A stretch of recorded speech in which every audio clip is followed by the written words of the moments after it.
ආයු බොහෝ වේවා හිතවතුන් සියලු දෙනාටම හිරු කිරණ ජ්‍යොතිෂ්‍ය නාලිකාවට ඔයාලව ආදරයෙන් පිළිගන්නවා. අද මම මේ වීඩියෝ එකෙන් ඔයාලට කියලා දෙන්න හදන්නේ බුධ ග්‍රහයා ඔබගේ කේන්දරයේ ඉන්න තැන අනුව මොන වගේ ප්‍රතිඵලයක්ද ලබා දෙන්නේ කියලා. හොඳයි. එහෙමනම් අපි මුලින්ම බලමු බුධ ග්‍රහතුමාගේ නියෝජනය මොනවද කියලා. බුධ ග්‍රහතුමා නියෝජනය කරනවනේ යම් කිසි දේවල්. අන්න ඒ දේවල් වලින් තමයි අපිට ඒ ඉන්න තැන අනුව ප්‍රතිඵලය ලබා දෙන්නේ. ඉතින් ඒ නිසා බුධ ග්‍රහයාගේ නියෝජනය අනිවාර්යෙන් දැනගත යුතුයි. බුධ ග්‍රහයාගේ නියෝජනය ජ්‍යොතිෂයේ සඳහන් වෙනවා රේඛා ගණිතය, වේද, පුරාණ, නක්ෂත්‍රය, අධ්‍යාපනය, රියදුරු, මාමාවරු, බුද්ධිය, ඥානය, වෙළඳාම, මූර්ති කලාව, ඊළඟට නීතිය සම්බන්ධවත් නියෝජනය කරනවා. රෝග පැත්තෙන් බෙල්ලේ යම් කිසි රෝග පීඩාවලට මුහුණ දෙන්න සිද්ධ වෙනවා බුධ ග්‍රහයා හොඳට හිටියේ නැති වුණොත්. ඒ වගේම තමයි කතාව සම්බන්ධවත් හොඳට හිටියේ නැති වුණොත් කතාවෙත් යම් කිසි ප්‍රශ්න වලට මුහුණ දෙන්න සිද්ධ වෙනවා. ගොළුවීම වගේ දේවල්, ගොත ගැසීම වගේ දේවල් දෙනවා බුධ ග්‍රහයා හොඳට හිටියේ නැති වුණොත්. හොඳට හිටියොත් ඉතින් කතාව අති දක්ෂ විදිහට ලබා දෙනවා. හොඳයි. ඊළඟට බුධ ග්‍රහයාගෙන් Tamanට කරදරයක්, උපද්‍රවයක්, අපලයක් තියෙනවා නම් විෂ්ණු දෙවියන් තමයි වන්දනාමාන කරන්න ඕනේ. උන්වහන්සේගෙන් තමයි මේ බුධ ග්‍රහයාගෙන් තිබෙන දෝෂ, කරදර, උපද්‍රව දුරු කරලා සෞභාග්‍ය උදා කරලා දෙන්න කියලා ඉල්ලන්න ඕනේ. අන්න එතකොට විෂ්ණු දෙවිතුමා අපිට ඒ අදාළ දේවල් ටික ලබා දෙනවා. ඊළඟට හිතවතුනි බුධ ග්‍රහතුමා අපිට සුබඵල වැඩිපුරම ලබා දෙන්නේ 2, 4, 6, 8, 10, 11 වගේ ස්ථානවල ස්ථානගත වෙලා හිටියොත්. මම නැවතත් කියන්නම් ඒක 2, 4, 6, 8, 10, 11.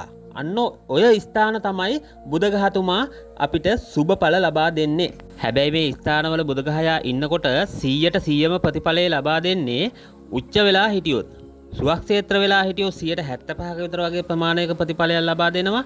මිතුරා වෙලා හිටියොත් 50%ක් විතර තමයි ලබා දෙන්නේ. සතුරා වෙලා හිටියොත් නම් 25ක විතර වගේ ප්‍රතිඵලයක් තමයි ලබා දෙන්නේ. නීච වෙලා හිටියොත් මොනවත්ම හම්බ වෙන්නේ නැහැ. හැබැයි මේ කේන්දර සටහනෙන් කියවෙන්නේ බුධ ග්‍රහයා දැන් සුබ ස්ථානයක් වෙන 11 වෙනි ඉන්නවා කියලා කියන්නකෝ. ඔයාට ආදායම ලැබෙන්න නියමිතයි. අන්න ඕක තමයි ඔතනින් කියවෙන්නේ. ඒතර නවාංශකෙන් තමයි කියවෙන්නේ ඔබට ආදායම ලැබෙනවා කියලා. අන්න ඕක තමයි සිද්ධාන්තයේ ජ්‍යොතිෂයේ. අන්න ඒ නිසා කේන්දරයක් බලනකොට නවාංශකෙත් බැලිය යුතුමයි. දැන් 11 වෙන්නේ බුධ උච්ච වෙලා ඉඳලා නවාංශකේ සතුරා වුණොත් මොකද වෙන්නේ? අර ඒ ප්‍රතිඵලේ නැති වෙලා යනවනේ. අන්න ඒ වගේ දේවල් තියෙනවා. තව සතුරු ග්‍රහයෙක්ගේ නැකතක හිටියොත් එහෙම ආන්න එතන ඒ වගේ ප්‍රශ්න තියෙනවා. දැන් සමහරු කියනවා මට මෙහෙම හැම එක්කෙනාම කියනවා ධන යෝගයක් තියෙනවා, ධනය ලැබීමට හොඳ මේ ධන යෝගයක් තමයි තියෙන්නේ. නමුත් මේව මට ලැබුණේ නැහැ. ඉතින් අර වගේ ප්‍රශ්න නිසා තමයි ඒවා වෙන්නේ. ඒවට පිළියම් තියෙනවා ජ්‍යොතිෂයේ. අන්න ඒ පිළියම් ටික කරගත්තන් පස්සේ ඒ වගේ මිදිලා Tamanට සාර්ථක ජීවිතයක් ගත කරගන්න පුළුවන්. ඒකට තමයි ජ්‍යොතිෂය තියෙන්නේ. හොඳයි. එහෙමනම් දැන් අපි බලමු බුධ ග්‍රහතුමා පළවෙනි කොටුවේ ඉන්නකොට මොන වගේ ප්‍රතිඵලයක්ද අපිට ලබා දෙන්නේ කියලා. පළවෙනි කොටුව කියලා කියන්නේ Tamanගේ ලග්නේ කොටුව එක. ඒක තමයි පළවෙනි කොටුව. අන්න එතන බුධ ග්‍රහයා ඉන්නවා නම් අධ්‍යාපනයෙන් ප්‍රශ්න කරදර ඇති වෙනවා. අධ්‍යාපනයේ මන්ද වෙනවා, ඉගෙන ගන්න බැරි වෙනවා. ඊළඟට අමතක වීම වගේ දේවල් සිද්ධ වෙනවා. බුධ ග්‍රහතුමා එකේ ඉන්නකොට ලග්නාධිපති කියලා ඉවරලා ඊළඟට වැළලෙන්න හදන්න එපා මේ බුධ ග්‍රහතුමා එකේ ඉන්නවා කියලා. ඕක තමයි කතන්දරේ ජ්‍යොතිෂයේ. ඊළඟට ලෙඩ රෝග පැත්තෙන් ගත්තොත් එහෙම තමන්ගේ බෙල්ලේ යම් කිසි ප්‍රශ්න කරදර වලට මුහුණ දෙන්න සිද්ධ වෙනවා. ඒ වගේ තමයි ඔළුවේ කැක්කම, බුද්ධිය අඩුවීම, තමන්ට ලැබෙන ප්‍රශංසාවට හානි කරනවා බුධ ග්‍රහතුමා පළවෙනි කොටුවේ ඉන්නකොට. ප්‍රශංසාව, කීර්තිය ඒවා ලැබෙන්න දෙන්නේ නැහැ.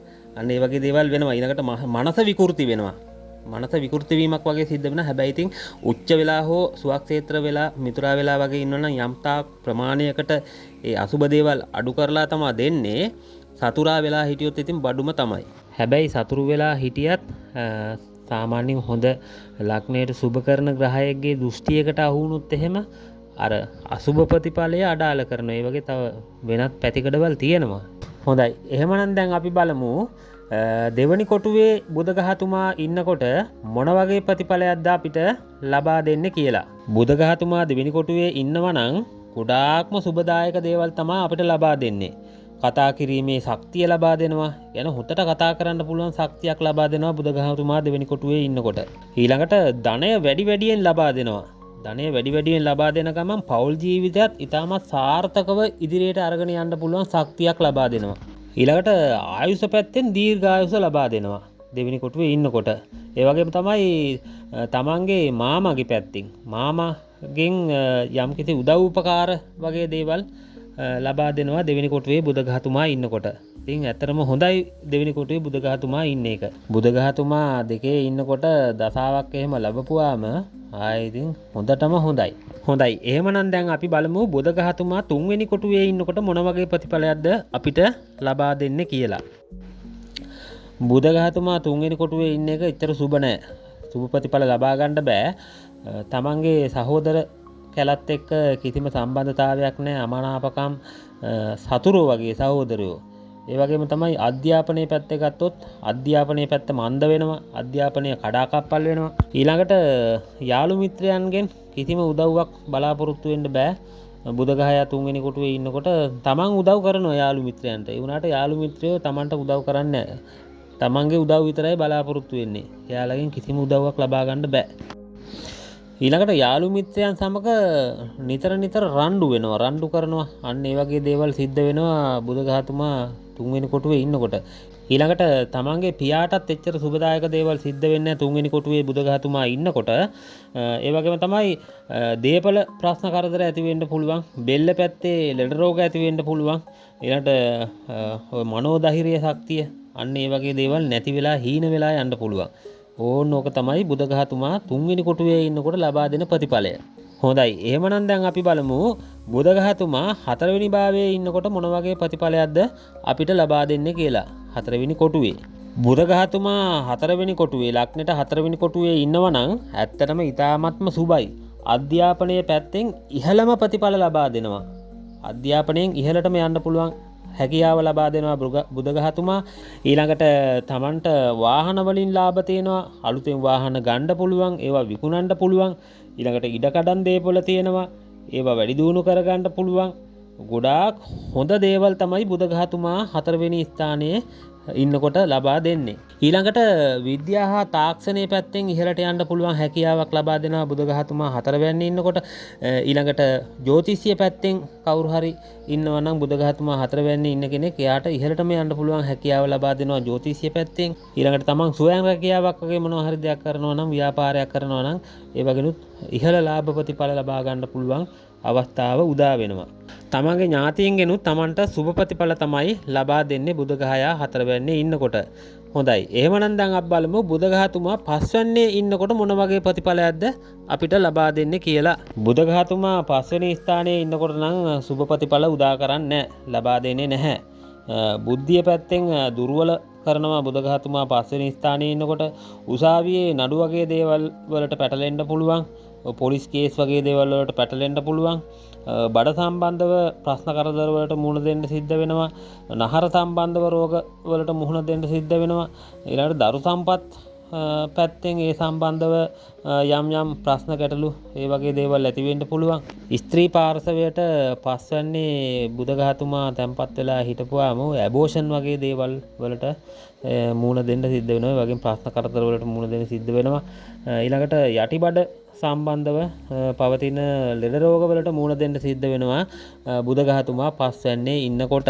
හොඳයි. එහෙමනම් දැන් අපි බලමු බුදුගහතුමා 6 වෙනි ස්ථානයේ ඉන්නකොට මොන වගේ ප්‍රතිඵලයක්ද අපිට ලබා දෙන්නේ කියලා. බුදුගහතුමා 6 වෙනි ස්ථානයේ ඉන්නකොට ඊටමත් විශිෂ්ට ප්‍රතිඵල තමයි ලබා දෙන්නේ. ඊටාත්ම සුබ ස්ථානයක් තමයි බුදුගහතුමාට මෙන්න මේ 6 වෙනි ස්ථානය. අධ්‍යාපනයේ පැත්තෙන් ඉහළටම අරගෙන යයි බුදුගහතුමා 6 වෙන්නේ ඉන්නකොට. අධ්‍යාපනය හොඳ රිසල්ට් එකක් ලබා දෙයි. බුදුගහතුමා 6 වෙන්නේ ඉන්නකොට ওই දසා කාලයක් එහෙම ගත කරනකොට පොලිස් කේස් නඩු වගේ දේවල් එහෙම තිබ්බනම් එහෙම ඒ වගේ ජයග්‍රහණය ලබා ගන්න පුළුවන්. සතුරන් පරාජය වෙනවා. ඒ වගේම තමයි තමන්ගේ අම්මට හොඳ සෞඛ්‍ය තත්ත්වයක් තියෙනවා හදලා දෙනවා. තව ගත්තොත් තාත්තගේ රැකියාවක් තියෙනවා නම් අන්නේ රැකියාවෙන් ඉහළට යන්න පුළුවන් හැකියාවක් ලබා දෙනවා. තාත්තටත් සුබ කරනවා, අම්මටත් සුබ කරනවා. හැම පැත්තෙම බුදුගහතුමා 6 වෙන්නේ ඉන්නකොට සුබ ප්‍රතිඵල තමයි ලබා දෙන්නේ. හොඳයි එහෙමනම් දැන් අපි බලමු බුදඝාතුමා 7 වෙනිනේ ඉන්නකොට මොන වගේ ප්‍රතිඵලයක්ද අපිට ලබා දෙන්නේ කියලා. ඇත්තටම බුදඝාතුමා 7 වෙනි ස්ථානයටත් සුබදායක නැත. සුබ කරන්නේ නැහැ 7 වෙනි ස්ථානයේ ඉන්නකොට බුදඝාතුමා විවාහයේ පැත්තෙන් පොඩි ප්‍රශ්න කරදර වලට මුහුණ දෙන්න සිද්ධ වෙනවා. හස්බන්ඩ් ඇන්ඩ් වයිෆ් අතර ගැටුම් වගේ දේවල් ඇති වෙනවා. අන්තිමේදී ඩිවෝස් වගේ දේවල් වලටත් යන්න පුළුවන් බුදඝාතුමා 7 වෙනිනේ ඉන්නකොට. ඊළඟට අධ්‍යාපනයේ පැත්තත් දුර්වල වෙනවා. Taman හිතාගෙන ඉන්න රිසල්ට් එක ගන්න බෑ බුදඝාතුමා 7 වෙනිනේ ඉන්නකොට. අධ්‍යාපනයේ යන්න බෑ ඉස්සරහට. ඒ වගේම තමයි රෝග පීඩා පැත්ත බලනකොට බෙල්ල සම්බන්ධව රෝග පීඩා වලට මුහුණ දෙන්න සිද්ධ වෙනවා. ස්නායු රෝග වගේ ඔය බෙල්ලේ අන්න ඒ වගේ රෝග පීඩා ඇති වෙනවා ඇති කරනවා. ඒ වගේම තමයි නහර සම්බන්ධව යම් රෝග පීඩා වලට මුහුණ දෙන්න සිද්ධ වෙනවා. යම් කිසි පුද්ගලයන් හොයාගෙන ඇවිල්ලා මොනවා හරි ප්‍රශ්නයක් දාලා මොකක් හරි කේස් එකක් අදිනවා. ඒ වගේ තත්ත්වයක් තමයි බුදඝාතුමා 7 වෙනිනේ ඉන්නකොට උදා වෙන්නේ. ඒ වගේම හවුල් ව්‍යාපාර මොනවා හරි කරනවා නම් ඒවා හානි වෙනවා, කඩාකප්පල් වෙනවා, පාඩු වෙනවා. ස්වාමියෙක් නම් බිරිඳට ලෙඩ රෝග ප්‍රශ්න කරදර ඇති වෙනවා. බිරිඳක් නම් ස්වාමි පුරුෂයාටත් ලෙඩ රෝග ප්‍රශ්න කරදර ඇති වෙනවා. හොඳයි එහෙමනම් දැන් අපි බලමු බුදඝාතුමා 8 වෙනි ස්ථානයේ ඉන්නකොට මොන වගේ ප්‍රතිඵලයක්ද අපිට ලබා දෙන්නේ කියලා. බුදඝාතුමා 8 වෙනි ස්ථානයේ ඉන්නවා නම් ඉතාමත්ම සුබයි. සුබ ප්‍රතිඵල තමයි ලබා දෙන්නේ. විශිෂ්ට සුබ ප්‍රතිඵල ලබා දෙනවා. ආයුෂ පැත්තෙන් හොඳ දීර්ඝායුෂක් ලබා දෙනවා. ධනය වර්ධනය වෙනවා. හොඳ අධ්‍යාපනයක් ලබා ගන්න පුළුවන් පැත්තක් හදලා දෙනවා බුදඝාතුමා 8 වෙනි භාවයේ ඉන්නකොට. ඊළඟට තමන් ඉන්න ප්‍රදේශයෙන් පිටස්තර ප්‍රදේශයකට ගිහිල්ලා වැඩිදුර අධ්‍යාපනය ලබා ගන්න පුළුවන් හැකියාව අවස්ථාව ලබා දෙනවා බුදඝාතුමා 8 වෙනි කොටුවේ ඉන්නකොට. ඊළඟට උසාවියේ නඩු වගේ දේවල් මොනවා හරි තිබ්බනම් ඒ වගේන් ජය ගන්න පුළුවන්. ගෝචර ගමනේදී බුදඝාතුමා 8 වෙන්නට එනකොට එහෙම නැත්නම් තමන්ගේ දසාවක් ගත කරනකොට අතුරු දසාවක් මහ දසාවක් ගත කරනකොට අන්න ඒ වගේ දේවල් වලින් ජයග්‍රහණ ලබා දෙනවා. හැබැයි ඉතින් මෙහෙමයි බුදඝාතුමා හොඳට හිටියොත් තමයි සුබ විශිෂ්ට ප්‍රතිඵලයක් ලබා දෙන්නේ. සතුරා වෙලා හිටියොත් ඉතින් 125ක විතර වගේ ප්‍රතිඵලයක් තමයි ලබා දෙන්නේ. හොඳයි එහෙමනම් දැන් අපි බලමු බුදඝාතුමා 9 වෙනි භාවයේ 9 වෙනි කොටුවේ ඉන්නකොට මොන වගේ ප්‍රතිඵලයක්ද අපිට ලබා දෙන්නේ කියලා. 9 වෙන්නත් බුදඝාතුමාට එච්චර සුබ නෑ. සුබ ප්‍රතිඵල නම් ලබා දෙන්නේ නෑ 9 වෙනි කොටුවේ බුදඝාතුමා ඉන්නකොට. තාත්තගේ දේපල මොනවා හරි තියෙනවා නම් ඒවා ඔක්කොම විනාශ කරලා දායි බුදඝාතුමා 9 වෙනි කොටුවේ ඉන්නකොට. ඒ වගේම තමයි තාත්තට ලෙඩ රෝග ඇති කරනවා. ලෙඩ රෝග ඇති කරනවා. හදිස්සි ඔය ඇක්සිඩන්ට් වගේ දේවල් ඇති කරනවා තාත්තට. මොකද 9 වෙන්න පියාගෙන කතා කරනවානේ. 9 වෙන්න හිටපුවම ඕවා තමයි දෙන්නේ. ඊළඟට ධර්ම ශ්‍රවණය කිරීමේ බුද්ධිය නැති වෙලා යනවා. ධර්මය අවබෝධ කරගන්න බෑ. ධර්මය අවබෝධ කරගන්න බැරි හැකියාවක් තමයි ලබා දෙන්නේ බුදඝාතුමා 9 වෙන්න ඉන්නකොට. ඊළඟට පිටරට යන්න කියලා හිතනවා. යන්න කියලා හිතලා වටේ ගිහිල්ලා එක්ක කාට හරි සල්ලි දීලා ඒවත් නැති කරගෙන කාට හරි හොරෙකුට අහුවෙලා නිකන් එනවා. එහෙම නැත්නම් කොහොම හරි පිටරට ගියා කියන්නකෝ. ගිහිල්ලා මොනවත්ම නැතුව හිටපු තැනට ආයෙ කැරකිලා එනවා. නාවන්නේ බුදඝායා ඉන්නකොට ඔය වගේ දේවල් තමයි ලබා දෙන්නේ. හොඳයි එහෙමනම් දැන් අපි බලමු බුදඝාතුමා 10 වෙනි කොටුවේ ඉන්නකොට මොන වගේ ප්‍රතිඵලයක්ද අපිට ලබා දෙන්නේ කියලා. බුදඝාතුමා 10 වෙනි කොටුවේ ඉන්නවා නම් විශිෂ්ට ප්‍රතිඵලයක් ලබා දෙයි. ඊටමත් සුබ ස්ථානයක් බුදඝාතුමාට 10 වෙන්න කියලා කියන්නේ. රැකියාව පැත්තෙන් ඊටමත් ඉහළට යන්න පුළුවන් හැකියාවක් ලබා දෙනවා, දියුණුවක් ලබා දෙනවා. ඊළඟට ධනය පැත්තෙන් හොඳ ප්‍රතිඵලයක් ලබා දෙයි බුදඝාතුමා 10 වෙන්නේ ඉන්නකොට. ඒ වගේම තමයි අධ්‍යාපනයේ පැත්තෙන් අමුතු විදිහකට තමයි අධ්‍යාපනය සිද්ධ වෙන්නේ. ඒ කියන්නේ මේ වෙනත් ගහයන් එක වෙනස් වෙන්න පුළුවන්. සාමාන්‍යයෙන් දැන් ඉස්කෝලේ ගිහිල්ලා ඉගෙන ගන්න බැරුව මොකක් හරි වෙන පැත්තකට යොමු වෙලා ඒ පැත්තෙන් ටිකක් ඉහළ මට්ටමකට ඉස්කෝලට අමතරව එළියෙන් ඉගෙන ගන්න කතන්දරයක් තමයි බුද්ධ 10 වෙනි ඉන්නකොට පෙන්눔 කරන්නේ. ඉස්කෝලේ ගියාට වැඩක් වුණේ නැහැ. O level අරවම ඔක්කොම ෆේල් වුණා කියන්නකො. නමුත් ඉස්කෝලේ ගිහිල්ලා ඉගෙන ගත්තට වඩා එතනින් එහා ගියපු දෙයක් ඉගෙන ගන්නවා එළියෙන්.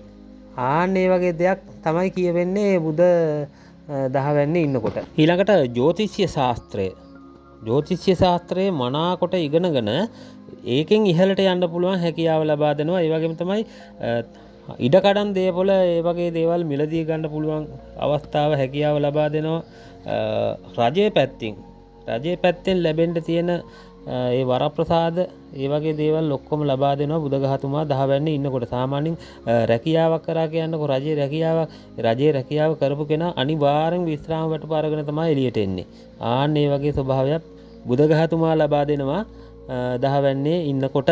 හොඳයි. එහෙමනම් දැන් අපි බලමු 11 වැන්නේ බුදගහතුමා ඉන්නකොට මොන වගේ ප්‍රතිඵලයක්ද අපිට ලබා දෙන්නේ කියලා. බුදගහතුමා 11 වැන්නේ ඉන්නවා නම් ඉතාමත් සුබයි. සුබ දේවල් තමයි බුදගහතුමා ලබා දෙන්නේ. සුබ දේවල් ලබා දෙයි.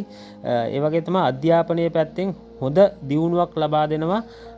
රැකියාව පැත්තෙනුත් හොඳ උසස් වීම එක්කලා හොඳ ඉහළ වැටුප් තලයකට යන්න පුළුවන් හැකියාව ලබා දෙනවා. මුදල් උපයන්න පුළුවන්.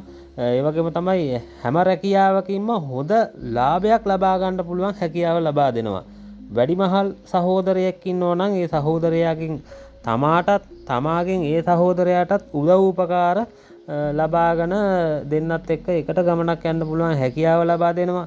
ඊළඟට මොකක් හරි ලව් සම්බන්ධ දෙයක් පටන් ගත්තොත් ඒකෙන් අනිවාර්යෙන් ජයග්‍රහණය ලබා ගන්න පුළුවන්. උසාවියක නඩු වගේ දේවල් ඔය පොලිස් කේස් එහෙම තිබ්බනම් ගෝචර ගමනේදී බුදගහතුමා 11 වන්නට එනකොට හෝ එහෙම නැත්නම් දසාවකදී තමන්ට අතුරු දසාවක හරි මහ දසාවක හරි දසා කාලවල තුලදී ඒ සියලු දේවල් වලින් ජයග්‍රහණය ලබා ගන්න පුළුවන් හැකියාව ලබා දෙනවා බුදගහතුමා. හොඳයි. එහෙමනම් දැන් අපි 12 වෙනි කොටුවේ බුදගහතුමා ඉන්නකොට මොන වගේ ප්‍රතිඵලයක්ද ලබා දෙන්නේ කියලා බලමු. 12 වෙනි කොටුවේ බුදගහතුමා ඉන්නකොට නම් සුබ ප්‍රතිඵල ලබා දෙන්නේ නැත. මේ ස්ථානය ඇත්තටම වැයස්ථානයනේ. එතකොට තමන්ගේ වියදම වැඩි. අධික වියදමක් තියෙනවා. ඒ වගේම තමයි හිතේ සතුට අඩු වෙනවා. අනවශ්‍ය වියදම් ඇති කරනවා. නිකරුණේ වියදම ආන්නේ වගේ දේවල් ඇති කරනවා බුදගහතුමා 12 වෙනි භාවයේ ඉන්නකොට. ධන හානි ඒ වගේ ප්‍රශ්න කරදර වලට මුහුණ දෙන්න සිද්ධ වෙනවා. ධනයට හානි වෙනවා. ඊළඟට නිന്ദ අඩු ගතියක් වෙනවා. ඒ බුදගහතුමා 12 වෙනි භාවයේ ඉන්න අයට නිന്ദ යන්නේ නැහැ. නිന്ദ අඩු වෙනවා. ඒ වගේම තමයි තමන්ගේ නම්බුවටත් යම්කිසි ප්‍රහාරයක් එල්ල වෙන්න පුළුවන් හැකියාවක් පවතිනවා බුදගහතුමා 12 ඉන්නකොට. يعني ප්‍රහාරයක් එල්ල වෙනවා කියලා කියන්නේ තමන්ගේ නම්බුව නැති වෙලා යනවා. සියලුම දේවල් සුන්නත් දූවිලි වෙලා යනවා. ඊළඟට මාමගේ පැත්තෙන් ප්‍රශ්න කරදර ඇති කරනවා. ප්‍රභූවරුන්ගෙන් විරෝධතා එල්ල වෙනවා. සිරදඬුවම් විඳින්න වගේ දේවල් වලට මුහුණ දෙන්න සිද්ධ වෙනවා. ඊළඟට තමන්ගේ තියෙන දක්ෂතාවල් එහෙම ඒවා අඩු වෙලා යනවා. හමේ රෝග එක රෝග පීඩා ඇති වෙනවනේ හම සම්බන්ධව. අන්න ඒ වගේ දේවල් වලට මූණ දෙන්න සිද්ධ වෙනවා. ඒ වගේ ප්‍රශ්න කරදර ඇති වෙනවා. ඉතින් ගොඩක් දුරට මේවා ඉස්මතු වෙලා එන්නේ දසා කාලවල වලදී. එහෙම නැත්නම් ගෝචර ගමනේදීත් එනකොට යම් වෙලාවල් වලදී ඒ වගේ අපල උපද්‍රව ඉස්මතු වෙලා එනවා. වැඩි පුරම දෙන්නේ දසා කාලවල වලදී. ඒ නිසා පෙර සිට දැනගන්න එක තමයි හොඳම දේ. ඉතින් 12 වෙනි භාවයේ දක්වා මම කතා කරා පළවෙනි භාවයේ ඉඳලා. ඔයාලට මේක පැහැදිලි නම් හොඳයි නම් වැදගත් නම් ලයික් එකක් දාන්න, කමෙන්ට් එකක් දාන්න, ෂෙයා කරන්න අමතක කරන්නත් එපා. ඒ වගේම තමයි මගෙත් එක්ක රැඳිලා ඉන්න මම හොඳ වීඩියෝ ටිකක් අරගෙන එනවා මේ channel එකෙන් හිරුකුරුණ ජ්‍යොතිෂ්‍ය නාලිකාව හරහා. ඉතින් ඉස්සරහට එන වීඩියෝස් ඔයාලට බලා ගන්න ඕන නම් බෙල් අයිකන් එකත් ක්ලික් කරලා subscribe button එකත් ඔබලා තියාගන්න. එතකොට මම වීඩියෝ එක දාපු තැනින් ඔයාගේ ළඟටම එනවා. ඉතින් එහෙමනම් අදට මම මේ වීඩියෝ එක මෙතනින් අවසන් කරන්නම්. ඊළඟ වීඩියෝ එකෙන් අපි හමු වෙමු. සියලු දෙනාටම ජයෙන් ජයම වේවා. සුබ දවසක්. තෙරුවන් සරණයි.